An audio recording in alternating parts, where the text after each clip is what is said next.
Министерот за надворешни работи Никола Димитров е во Грција на средби со грчката дипломатија и министерот за надворешни работи Никос Коцијас. Оваа посета побуди голем интерес и кај грчката и кај странската јавност, бидејќи доаѓа по формирањето на новата влада со очекувања за наоѓање на решение за спорот за името. Пред посетата на Атина, министерот истакна дека спорот со името денеска нема да се најде на маса на разговорите со грчките дипломати, а тоа го потврди и на пресконференцијата која ја одржа заедно со Коцијас. Сепак оваа средба не донесе некоја промена во ставот на Атина, со оглед на тоа што условот за било каква грчка поддршка за Република Македонија и натаму останува решавање на спорот за името, а се чини дека официјална Атина не би отстапила од овој став, земајќи предвид дека истиот е константен години наназад. Коцијас на пресконференцијата најдиректно ги отфрли очекувањата од македонската страна дека сепак е можен прием во НАТО со референцата, што како нова иницијатива го презентираше премиерот Зоран Заев минатата недела во Брисел. Ние сме отворени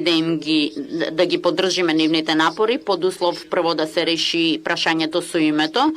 Ова е услов на кој можеме и мораме да работиме за постигнување на компромис прифатлив за двете страни, за да им помогнеме на нашите земји, нашите општества, дека има многу повеќе корист доколку ги надминеме историските пречки и доколку не инсистираме на конфликти кои што не водат никаде. Министерот Димитров изјави дека средбата во Атина е добар почеток и дека на Македонија е потребна помошта од Грција. Сакам преку конкретни чекори да изградиме една нова позитивна слика во регионот. Ние ќе си го изиграме нашето.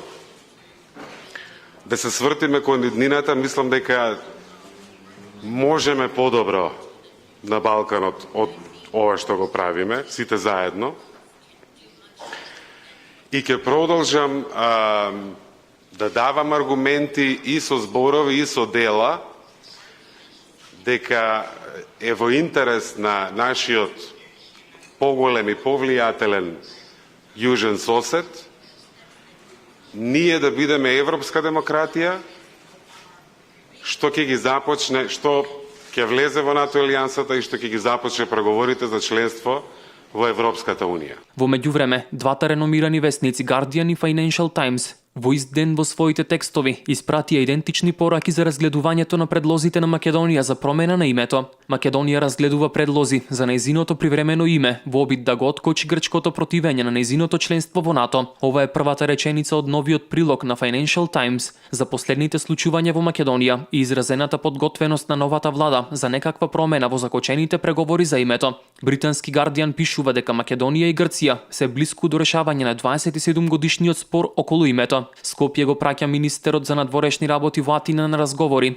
за ставање крај на долготрајниот спор меѓу соседните држави околу името на Македонија, пишува Guardian. Македонскиот и грчкиот министер најавија серија нови мерки за градење доверба меѓу двата народа, при што Димитров порача дека ќе се најде начин како да се олесни нарушувањето на меѓусебните односи.